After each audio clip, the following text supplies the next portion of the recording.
Hi friends, ನಮಸ್ತೆ. ನಮ್ಮ ಚಾನಲ್ನ ಇನ್ನೂ ಯಾರು ಸಬ್ಸ್ಕ್ರೈಬ್ ಮಾಡ್ದಲೇ ನೋಡ್ತಾ ಇದ್ದೀರಾ, ದಯವಿಟ್ಟು ಸಬ್ಸ್ಕ್ರೈಬ್ ಮಾಡ್ಕೊಂಡು ನೋಡಿ, ಸಪೋರ್ಟ್ ಮಾಡಿ. ಬನ್ನಿ, ಇವತ್ತು ಲಾಗ್ ಸ್ಟಾರ್ಟ್ ಮಾಡೋಣ. ಬುಧವಾರ, ರಾಯರೆಲ್ಲರಿಗೂ ಒಳ್ಳೇದು ಮಾಡಲಿ. ಎಲ್ಲ ಕೆಲಸ ಮುಗಿಸಿ ಇವತ್ತು ಪೂಜೆ ಇನ್ನೂ ಮಾಡಿಲ್ಲ, ಏಕೆಂದರೆ ದೇವ್ರ ಸಾಮಾನೆಲ್ಲ ಕ್ಲೀನ್ ಮಾಡ್ಕೋಬೇಕು. ದೇವ್ರ ಮನೆಯೆಲ್ಲ ಸಾಯಂಕಾಲ ಕ್ಲೀನ್ ಮಾಡಿ ಆಮೇಲೆ ಸಾಯಂಕಾಲ ದೀಪ ಹಚ್ಚೋಣ ಅಂತ ಮಾಡಿಲ್ಲ. ಬನ್ನಿ, ಹೂವು ಎಲ್ಲ ಬಿಟ್ಟೈತೆ. ಎಲ್ಲ ಕೆಲಸ ಮುಗಿಸಿ ಆಚೆದೆಲ್ಲ ತಿಂಡಿ ಮಾಡೋಕ್ಕೆ ಹೋಯ್ತಾ ಇದ್ದೀನಿ. ಇವಾಗ ಹೂವು ಎಲ್ಲ ಬಿಟ್ಟೈತೆ. ಚೆನ್ನಾಗಿನೇ ಹೂವು ಬಿಡಿಸ್ಬಿಟ್ಟು ತಿಂಡಿ ಮಾಡೋಕ್ಕೆ ಹೋಗಬೇಕು.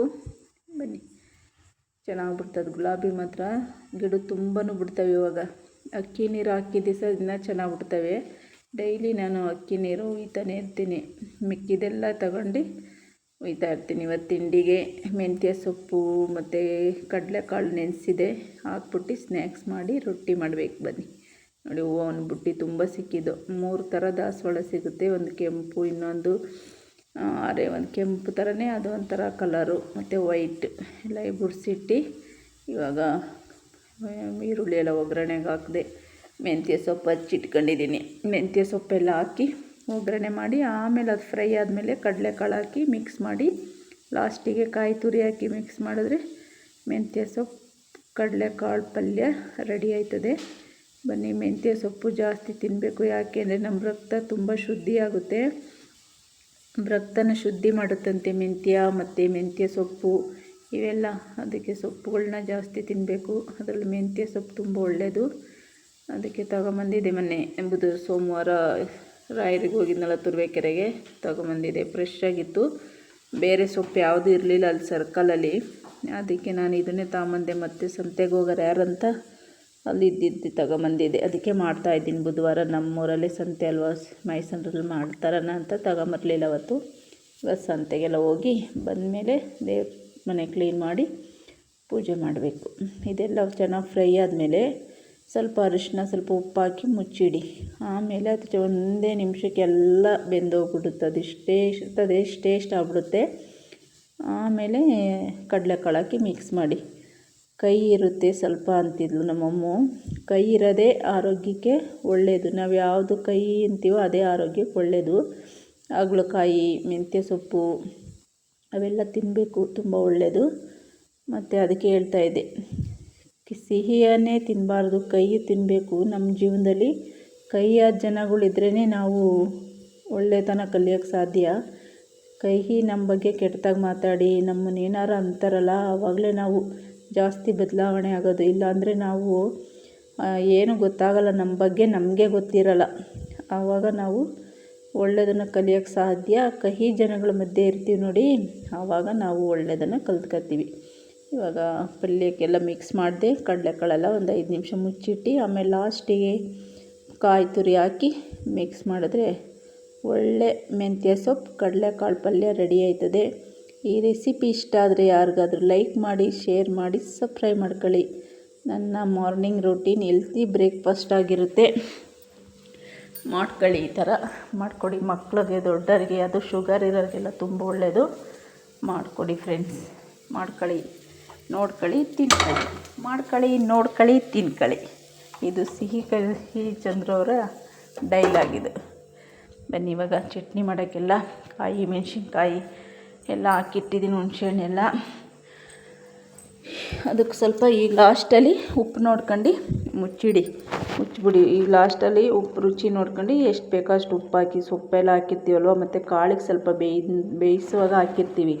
ಒಂದು 2-3 ವಿಷಲ್ ಕೂಗಿಸ್ಕೋಬೇಕು. ಕಡಲೆಕಾಳು ರಾಸಿದ್ರೆ ನೆನೆಸಿಟ್ಟಿದ್ದೆ ನಾನು. ಇವಾಗ ಒಂದು 3 ವಿಷಲ್ ಕೂಗಿಸ್ದೆ. ಚೆನ್ನಾಗಿ ಬೆಂದಿರುತ್ತಲ್ಲ, ಸೊಪ್ಪಿನ ಜೊತೆ ಮಿಕ್ಸ್ ಮಾಡಿದ್ರೆ ಸಾಕು. ಒಂದು 10 ನಿಮಿಷದಲ್ಲಿ ಪಲ್ಯ ರೆಡಿಯಾಗೋಯ್ತು. ಇವತ್ತು ಬೇಗ ಅರ್ಧ ಗಂಟೆನೂ ಆಗಲಿಲ್ಲ ತಿಂಡಿಗೆ, ಅಷ್ಟು ಬೇಗ ಅಡುಗೆ ಮಾಡಿದೆ. ಇವತ್ತು ತಿಂಡಿ ಮಾಡಿಕೊಟ್ಟೆ. ಅವಳು ಪೂಜೆ ಮಾಡೆಲ್ಲ ಬಂದಳು. ಇವಾಗ ತಿಂಡಿಗೆ ರೊಟ್ಟಿ, ಚಟ್ನಿ ಮತ್ತು ಕಡಲೆಕಾಳು ಮೆಂತ್ಯ ಸೊಪ್ಪು ಪಲ್ಯ ರೆಡಿ ಆಯ್ತು. ಇವಾಗ ಬನ್ನಿ, ಅವಳಿಗೂ ರೊಟ್ಟಿ ಎಲ್ಲ ತಿಂಡಿ ಹಾಕ್ಕೊಟ್ಟೆ, ತಿಂತಾಯಿದ್ದಾಳೆ. ಈಗ ಲಂಚ್ ಬಾಕ್ಸ್ಗೆಲ್ಲ ರೆಡಿ ಮಾಡಬೇಕು.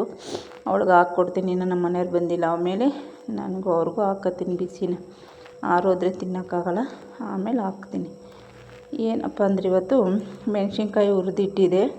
ಉರಿಯೋಕೆ ಇಟ್ಬಿಟ್ಟು ಆಚೆಗೆ ಹೋಗಿದ್ದೀನಿ ಹೂವು ಬಿಡಿಸು. ಏನಕ್ಕೋ ಆಚೆಗೆ ಹೋದೆ. ಮರ್ತೇ ಬಿಟ್ಟಿದ್ದೀನಿ. ಅದೇನಾಗೋಯ್ತು ಎಲ್ಲ ಸುಟ್ಟೋಗವೆ, ಗೊತ್ತೇ ಆಗಿಲ್ಲ ನಾನು ಒಲೆ ಮೇಲೆ ಇಟ್ಟಿರೋದು. ಹಾಗೆ ನೋಡಿ ಯಾರೂ ಪರ್ಫೆಕ್ಟ್ ಇಲ್ಲ, ಏನಾದ್ರು ಒಂದು ತಪ್ಪು ಮಾಡೇ ಮಾಡ್ತೀವಿ. ಅದಕ್ಕೆ ಇನ್ನೊಂದು ಸಲ ತಪ್ಪಾಗ್ದಂಗೆ ನೋಡ್ಕೋಬೇಕಷ್ಟೇ. ನೋಡಿ ಈ ಥರ ಸುಟ್ಟಾಕ್ಬಿಟ್ಟೆ ಮೆಣಸಿನ್ಕಾಯಿನ, ಗೊತ್ತೇ ಇಲ್ಲ. ಒಲೆ ಬಂದು ನೋಡ್ತೀನಿ ಅಡುಗೆ ಮನೇಲಿ ಸುಟ್ಟೋಗಿ ವಾಸನೆ ಬರ್ತೈತಿ. ಆಮೇಲೆ ಮತ್ತೆ ಬೇರೆ ಸುಟ್ಕೊಂಡು ಚಟ್ನಿಗೆ ಹಾಕಿದೆ. ಹಂಗೆ ಏನಾದ್ರು ಒಂದು ತಪ್ಪು ಮಾಡೇ ಮಾಡ್ತೀವಿ. ತಪ್ಪಂದ ಮೇಲೆ ಒಂದು ಜಾಸ್ತಿ ಮಾಡ್ತೀವಿ, ಒಂದಿನ ಕಡಿಮೆ ಮಾಡಿರ್ತೀವಿ, ಒಂದಿನ ಮಿಗಿಸ್ತೀವಿ. ಅದನ್ನೇ ಮಿಗಿಸ್ಬಿಟ್ರು, ಜಾಸ್ತಿ ಮಾಡಿಬಿಟ್ರು, ವೇಸ್ಟ್ ಮಾಡ್ತಾರೆ ಅಂದರೆ ಅದೆಲ್ಲ ತಪ್ಪಲ್ವಾ? ಹೊಸಿ ಮಾಡ್ಕೋಬೇಕು, ನೋಡ್ಕೋಬೇಕು. ಇನ್ನೊಂದು ದಿವಸ ತಪ್ಪಾಗ್ದಾಗ ಮಾಡಬೇಕಷ್ಟೇ. ಬುದ್ಧಿವಂತರು ಇರ್ತಾರಲ್ವ, ಹೊಸಿ ಮಾಡವ ಅಂತ ಹೇಳ್ಕೋಬೇಕು ಅದನ್ನೆಲ್ಲ. ಅದು ಮೊನ್ನೆ ಇನ್ನೊಂದು ವಿಡಿಯೋದಲ್ಲಿ ಹೇಳ್ತೀನಿ ಅದು ಏನು ಕೇಳಿದೆ ಅಂತ. ನಾವು ಮೊನ್ನೆ ಬೆಂಗ್ಳೂರಿಗೆ ಹೋಗಿದ್ದು, ಬರುವಾಗ ಆ ಘಟನೆ ನಡೀತು. ಅವ್ರ ಮನೆಯಲ್ಲಿ ಒಂದು ಆಂಟಿ ಬಸ್ಸಲ್ಲಿ ಹೇಳ್ತಾಯಿದ್ರು, ಅದಕ್ಕೆ ಈ ವಿಡಿಯೋದಲ್ಲಿ ಹೇಳಿದೆ. ನೆಕ್ಸ್ಟ್ ವಿಡಿಯೋ ನಾನು ಹಾಕಿದಾಗ ಬೆಂಗಳೂರು ವಿಡಿಯೋನ ಆವಾಗ ಹೇಳ್ತೀನಿ ಇದೇನಪ್ಪ ಅಂತ. ಅದಕ್ಕೆ ಇವಾಗ ರೊಟ್ಟಿ ಎಲ್ಲ ಮಾಡ್ತಾಯಿದ್ದೀನಿ. ಚಟ್ನಿ ಎಲ್ಲ ಲಂಚ್ ಬಾಕ್ಸ್ ರೆಡಿ ಮಾಡಿದೆ. ಚಟ್ನಿ ಚೆನ್ನಾಗಿ ಬಂದಿತ್ತು. ಒಂದು ಬ್ಯಾಡಗಿ ಮೆಣಸಿನ್ಕಾಯಿ, ಬೆಳ್ಳುಳ್ಳಿ ಎಲ್ಲ ಹಾಕಿ, ಬೆಳ್ಳುಳ್ಳಿ ಜೊತೆ ಬ್ಯಾಡಗಿ ಮೆಣಸಿನ್ಕಾಯಿನೂ ಹಾಕಬೇಕು ಚಟ್ನಿಗೆ. ಖಾರ ಮೆಣಸಿನ್ಕಾಯಿ ಮತ್ತು ಬ್ಯಾಡಗಿ ಒಂದೇ ಒಂದು ಹಾಕಿದೆ. ನಿಮ್ಮ ರುಚಿಗೆ ಎಷ್ಟು ಬೇಕೋ ಅಷ್ಟು ಖಾರ ಇಕ್ಕೊಳ್ಳಿ. ನಾನು 3 ಹಾಕಿದ್ದೆ, ಸಾಕು. 3 ಅಳಗು ಒಂದೊಂದು 3 ಮೆಣಸಿನ್ಕಾಯಿ ಹಾಕಿದೆ. ಇವಾಗೆಲ್ಲ ಮಿಕ್ಸ್ ಮಾಡಿ ಸ್ನ್ಯಾಕ್ಸಿಗೆ ಹೆಲ್ತಿಯಾಗಿರುತ್ತೆ. ಮಕ್ಳಿಗೆ ಬೆಳಗ್ಗೆನೇ ಹೆಲ್ತಿ ಬ್ರೇಕ್ಫಾಸ್ಟ್. ಎಲ್ಲರೂ ಹೆಲ್ತಿಯಾಗಿ ತಿಂದರೆ ಇಡೀ ದಿನ ಪೂರ್ತಿ ಹೆಲ್ತಿಯಾಗಿರ್ತೀವಿ. ಅದಕ್ಕೆ ನಾನು ಏನು ಹೊರಗಡೆ ತರಲ್ಲ, ಮನೆಯಲ್ಲೇ ತಂದಿದ್ದನ್ನು ನಾವು ಕ್ಲೀನಾಗಿ ಮಾಡ್ಕೊಂಡು ತಿನ್ನಬೇಕು. ಪನ್ನೀರು ಮೊನ್ನೆ ಚಪಾತಿ ಮಾಡಿರೋಳು ಎಷ್ಟು ಚೆನ್ನಾಗಿತ್ತಂದರೆ ತುಂಬ ಚೆನ್ನಾಗಿತ್ತು. ಆ ಥರ ಮಾಡಿಕೊಡಿ. ಪನ್ನೀರು ಹೊರಗಡೆ ಎಲ್ಲ ತಿನ್ನಬೇಡಿ, ತರಲೂಬೇಡಿ, ಮನೇಲಿ ಮಾಡ್ಕೊಳ್ಳಿ. ನಾವು ಇದೇ ಥರನೇ ಮಾಡೋದು. ಏನು ನಾನು ಹೊರಗಡೆಯಿಂದೆಲ್ಲ ತರಲ್ಲ. ಯಾವಾಗಲೂ ಹೊರಗಡೆ ಹೋದಾಗ ನಾವು ಮನೆಯಿಂದನೇ ತಗೊಂಡೋಗೋಕ್ಕಲ್ಲ, ಅವಾಗ ತಿನ್ನಲೇಬೇಕು, ತಿಂತೀವಿ ಅಂದ್ಬಿಟ್ಟು ಯಾವಾಗಲೂ ತಿನ್ನಲ್ಲ.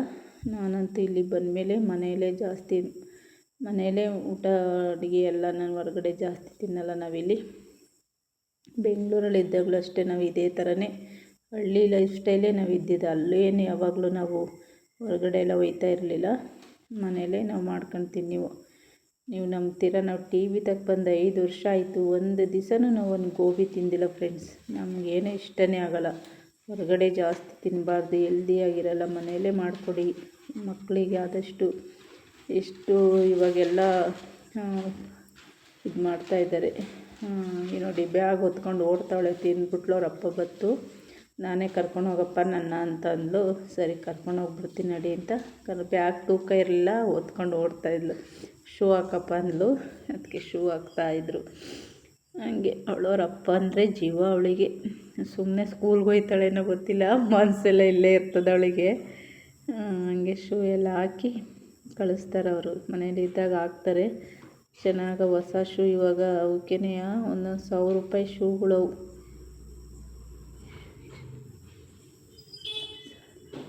ವೈಟ್ ಶೂಗೆ 1000, ಬ್ಲ್ಯಾಕ್ ಶೂಗೆ 1,500. ಬ್ಲ್ಯಾಕ್ ಶೂಗೆ 950, 915 ಇದು 1000. 2 ವರ್ಷ ಬರ್ತಾವೀಗ. 6ನೇ ಕ್ಲಾಸ್ಗೆ ಅವಳು ಅದನ್ನೇ ಹಾಯ್ಕೋಬೇಕೀಗ. ಅವರಪ್ಪನೇ ಕರ್ಕೊಂಡು ಹೋದ್ರು. ಅದಕ್ಕೆ ಟೆಸ್ಟ್ ಎಲ್ಲ ಇತ್ತು, ಚೆನ್ನಾಗಿ ಬರೆಯವ ಅಂತ ಹೇಳ್ಬಿಟ್ಟು ಬಂದೆ. ಬೆಳಗ್ಗೆಲ್ಲ ಎದ್ದು ಓದ್ಕೊಂಡ್ಲು, ಕಳಿಸ್ಬಿಟ್ಟು ಬಂದೆ. ಈಗ ಅವ್ರ ಅಪ್ಪನೂ ಬರ್ತಾರೆ, ಅವ್ರಿಗೆ ರೊಟ್ಟಿ ಕೊಡ್ಬೇಕು. ಇನ್ನು ಕೆಲಸ ಇವತ್ತೆಲ್ಲ ಹಬ್ಬ ಅಲ್ವ, ನಾಡ್ದು ಎಲ್ಲ ಕೆಲಸ ಎಲ್ಲ ಮಾಡಿಬಿಟ್ಟು ಆಮೇಲೆ ಸಂತೆಗೆ ಹೋಗಿ ಸ್ವಲ್ಪ ಸಾಮಾನೆಲ್ಲ ತರಬೇಕು. ಅದೆಲ್ಲ ತಗೊಂಡು ಆಮೇಲೆ ಸಾಯಂಕಾಲ ದೇವ್ರ ಪೂಜೆ ಮಾಡೋದು. ಇವತ್ತು ದೇವ್ರ ಮನೆ ಕ್ಲೀನ್ ಮಾಡ್ಕೊಂಡು ಇಲ್ಲಿಗೆ ಲಾಗ್ ಎಂಡ್ ಮಾಡ್ತೀನಿ ಫ್ರೆಂಡ್ಸ್. ಇಷ್ಟ ಆದರೆ ಲೈಕ್ ಮಾಡಿ, ಶೇರ್ ಮಾಡಿ, ಸಬ್ಸ್ಕ್ರೈಬ್ ಮಾಡ್ಕೊಳ್ಳಿ, ಸಪೋರ್ಟ್ ಮಾಡಿ. ಏನಾರ ತಪ್ಪಿದರೆ ಹೇಳಿ ತಿದ್ಕೊಳ್ಳೋಣ. ರಾಯರ ಆರಾಧನೆಗೆ ಎಲ್ಲರೂ ಹೋಗಿ ಒಳ್ಳೇದು ಮಾಡಲಿ ರಾಯರು. ಲಾಗ್ ಇಲ್ಲಿಗೆ ಎಂಡ್ ಮಾಡ್ತೀನಿ. Thank you.